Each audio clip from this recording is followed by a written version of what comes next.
Welcome to the orientation episode of the Microflush toilet training. This episode will explain why we need sanitation in addition to clean water. We'll also explain why the Microflush toilet is an important tool to help reduce open defecation and reduce pollution to soil and water. This is a photo of open defecation in front of the pit latrine toilet block at Bolgatanga Senior High School in Ghana. The smell was so bad that the boys used the grass around the pit latrine instead of going into the toilet block. Rotary just retrofitted the pit latrine into a working Microflush toilet digester and reused a toilet block that is now clean, without smell, mosquitoes, flies, and open defecation. There are two main sizes of Microflush toilet digesters. One is for households and the other one for school or public toilet blocks. The school toilet digester is 4 feet by 7 feet by 4 feet deep, or 122 by 214 centimeters by 122 centimeters deep. The major layers of the digester are 2 sizes of metal mesh, 2 layers of mosquito netting, banana leaves, good and rich topsoil, and 500 earthworms to break down the waste. A porous concrete slab can double the usage to 40 uses per day. The porous concrete slab replaces the 2 layers of mesh. The Microflush toilet could really make a huge difference on the quality of the water.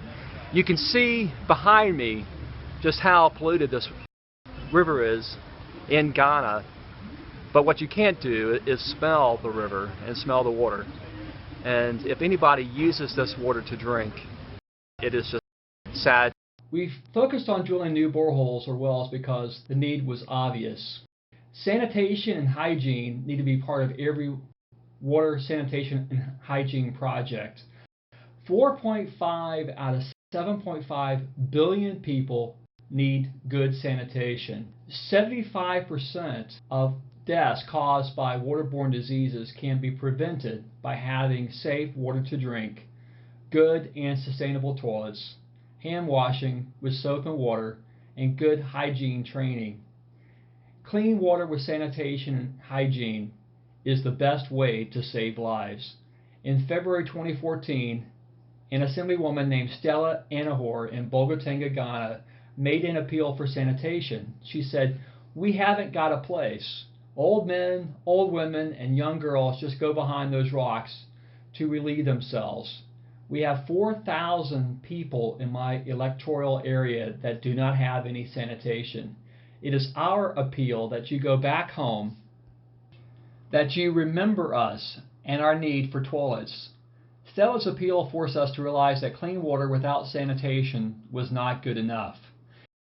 Pit latrines is the most common toilet built by non-governmental organizations, non-profit organizations, and churches, and other civic groups. Pit latrines pollute the water and it does not process the sewage. What was the answer? We learned about Dr. Stephen Mecca, who received a Bill and Melinda Gates Foundation grant several years prior to building the prototype Microflush toilets in Ghana. The Microflush toilet doesn't smell. It doesn't attract flies or mosquitoes that carry malaria. The human waste breaks down into compost in 2 or 3 years. The Microflush toilet can be a seat or squat user interface. It is built with local materials. It is low cost. It is easy for a carpenter, mason, or plumber to learn to build a Microflush toilet. It can also be built by women. The Microflush toilet is spreading around the world. It is our hope that this video series will help donors understand why they should no longer fund pit latrines. We also hope that prospective Microflush toilet makers will use these videos to learn about the Microflush toilet. The Microflush toilet is being built in over 15 countries by having an expert Microflush toilet trainer fly to each country to conduct the training. Face-to-face and hands-on training is still preferred, but the online training connected to mentors on WhatsApp can help the Microflush toilet technology to spread faster to new countries. We have the training videos in English and French. We need help getting the videos translated into Spanish and Hindi. Assemblywoman Stella Anahor in front of her new Microflush toilet in September 2015. Stella is excited about clean and safe sanitation spreading into her neighborhood and all around Ghana. We have many credits for the video series. Dr. Stephen Mecca gave us the video timeline requirements of what should be captured on video. We want to thank Peter Verbeek for translating the videos into French.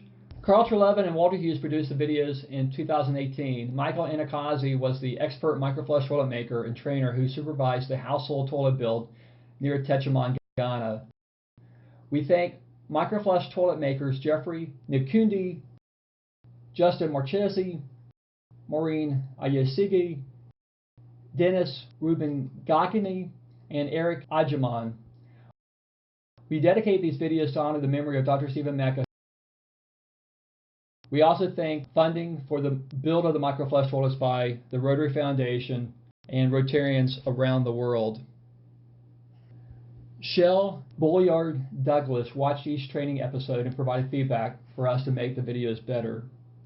The photographs shown in this video are from Ghana, Kenya, Uganda, and Nigeria.